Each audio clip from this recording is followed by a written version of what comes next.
स्वागत है आप सभी का फिर से एक नई वीडियो में। दोस्तों बात करेंगे 7वें चरण शिक्षक बहाली की, खास करके प्राइमरी टीचर की जो बहाली होनी है 7वें चरण में, उसी की चर्चा करेंगे। और ऐसे में सरकार की तरफ से जो बहाली को लेकर डिले हो रहा है, देर हो रहा है, ऐसे में वैसे अभ्यर्थियों का हार्ट बीट और डर हम कह सकते हैं कि बढ़ता जा रहा है जिनका मेधा अंक कम बन रहा है।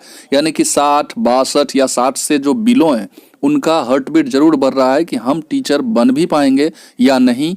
तो इसी कड़ी में हम बात करेंगे कि अगर आपका मेधा अंक भी कम है और आप शिक्षक बनना चाहते हैं तो यह जो मौका है 17 मार्च वाला, ये आपके लिए अंतिम मौका है। और कुछ डेटा जो मैं आपको दिखाऊंगा जिससे आपको ज़रूर लगेगा कि मेरी भी बहाली पक्की है, लेकिन ये अंतिम मौका होगा। अगर इससे डिले होता है तो फिर मुश्किल हो जाएगा शिक्षक बनना उन अभ्यर्थियों के लिए जिनका मेधा अंक कम बन रहा है।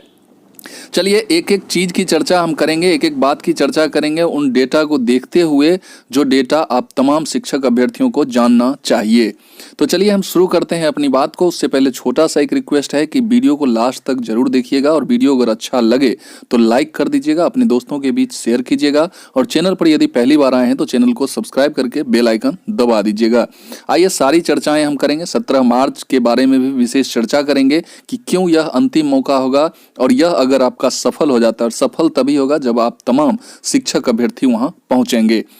यहां आप देखिएगा तो 7वें चरण अगर शिक्षक भर्ती की हम बात कर लें तो 1 to 12 तक के शिक्षकों की बहाली होनी है, जिसमें प्राइमरी, अपर प्राइमरी और माध्यमिक और उच्चतर माध्यमिक सारे लोगों की बहाली होनी है। और इसमें अगर टोटल स्वीकृत पदों की बात करें तो बिहार में अगर कुल शिक्षकों की जो स्वीकृत पद है, और भी पद सृजित होते रहते हैं, वो पद की बात मैं नहीं कर रहा हूं, लेकिन अभी जो वर्तमान में जो पद स्वीकृत है मार्च 2022 तक, उसकी हम चर्चा कर रहे हैं।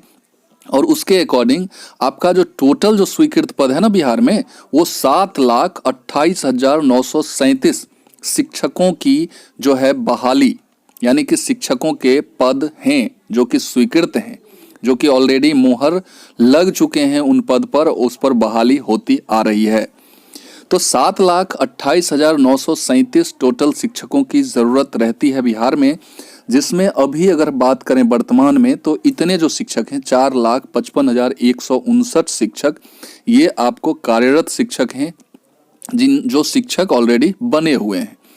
लेकिन अभी भी जो बिहार में टोटल अगर सीट खाली की बात करें, और मैं बात कर रहा हूं 1 साल पहले की, और इस 1 साल के दरमियान और भी जो पद हैं वो रिक्त हुए होंगे, बहुत सारे रिटायर किए होंगे, बहुत सारे लोग जो शिक्षक हैं उनकी हो सकता है कि आकस्मिक कोई दुर्घटना ऐसी हो गई होगी जिसकी वजह से और भी रिक्त पद हुए होंगे।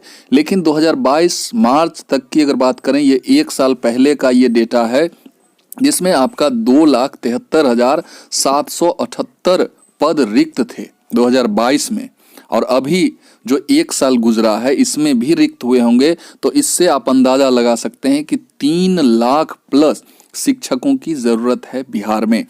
इसीलिए मैंने कहा था कि कम मेधा वालों का भी शिक्षक बनना कहीं ना कहीं तय है, लेकिन ये अंतिम मौका होगा और इस मौका को आप लोग नहीं गवाइए। इस मौका, इस अपॉर्चुनिटी को आप जाने मत दीजिए।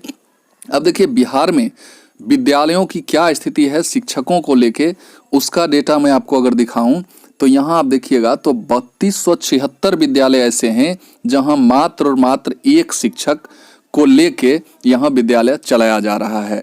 वहीं 12,507 विद्यालय की अगर बात करें तो यहाँ मात्र 2 शिक्षक हैं, और 2 शिक्षक से ही ये सारे 12,507 विद्यालय चलाए जा रहे हैं। वहीं 10,595 विद्यालय की बात करें तो यहाँ मात्र 3 शिक्षक आपको देखने को मिलेंगे जो पूरे विद्यालय का मोर्चा संभाल रहे हैं।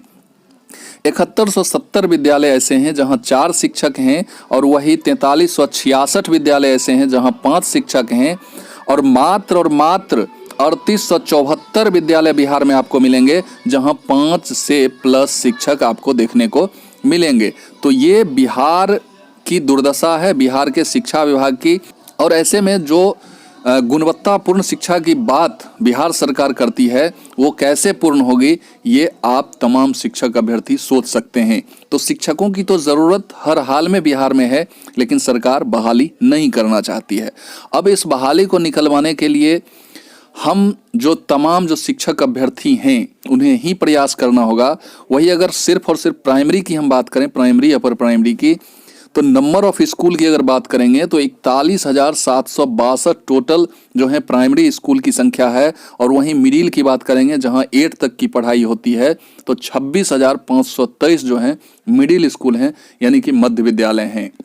और कुछ ऐसे भी विद्यालय हैं जो सिर्फ और सिर्फ मध्य हैं, उनकी भी संख्या 300 के करीब है। तो ये टोटल जो है बिहार की शिक्षा व्यवस्था है, विद्यालयों की संख्या है। और टीचर की संख्या की हम बात करेंगे तो वो भी मैंने बता दिया कि कैसे 1 और 2 शिक्षक मिलके पूरे विद्यालय को संभालते हैं। वही अगर मैं आपको यहाँ बता दूं कि शिक्षक और छात्र का जो रेशियो होना चाहिए वो 1:30 होना चाहिए, यानी कि एक टीचर यानी कि 30 स्टूडेंट पे एक टीचर होना चाहिए। वहीं बिहार की ऐसी दुर्दशा है कि अगर आप देखिएगा एवरेज अगर देखा जाए तो यहाँ एक शिक्षक हैं और उन पर 57 विद्यार्थियों का रेशियो मिलता है कि ऐसे एवरेज ये है।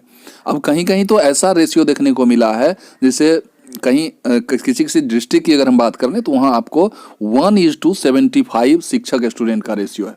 तो आप सोच सकते हैं कि 75 स्टूडेंट पे एक टीचर पढ़ा रहा है, तो क्या शिक्षकों की ज़रूरत बिहार में नहीं है? बिल्कुल है, लेकिन ज़रूरत है, अभ्यर्थियों को जगना होगा और सरकार के नाक में इतना दम कर देना होगा कि सरकार आपकी बहाली देगी। और इसी मद्देनज़र 12 को जो कल जो मीटिंग रखा गया था, आप तमाम शिक्षक अभ्यर्थियों को पता है, जो भी लोग पहुंचे वो बहुत बहुत उन्हें धन्यवाद, और वो धन्यवाद के पात्र भी हैं। लेकिन जो लोग नहीं पहुंचे तो अब मत चूकिएगा, क्योंकि कल के मीटिंग में कल की जो रणनीति तैयार हुई उसमें 17 मार्च से 7 दिवसीय आंदोलन जो आपका चलेगा उसमें आप लोग मत चूकिएगा। उसमें आप तमाम जो आपके आस पड़ोस इर्द गिर्द जो भी रिलेटिव वगैरह जिससे भी आपका संपर्क है उन्हें ये जानकारी दीजिए। इस जानकारी को ज़रूर आप फैलाइए कि 17 मार्च को जो आंदोलन शुरू हो रहा है वो 7 दिवसीय आंदोलन है और इस आंदोलन को हर हाल में सफल बनाना है। पिछले आंदोलन में क्या हुआ, क्या रिजल्ट मिला, उसको भूल जाना है।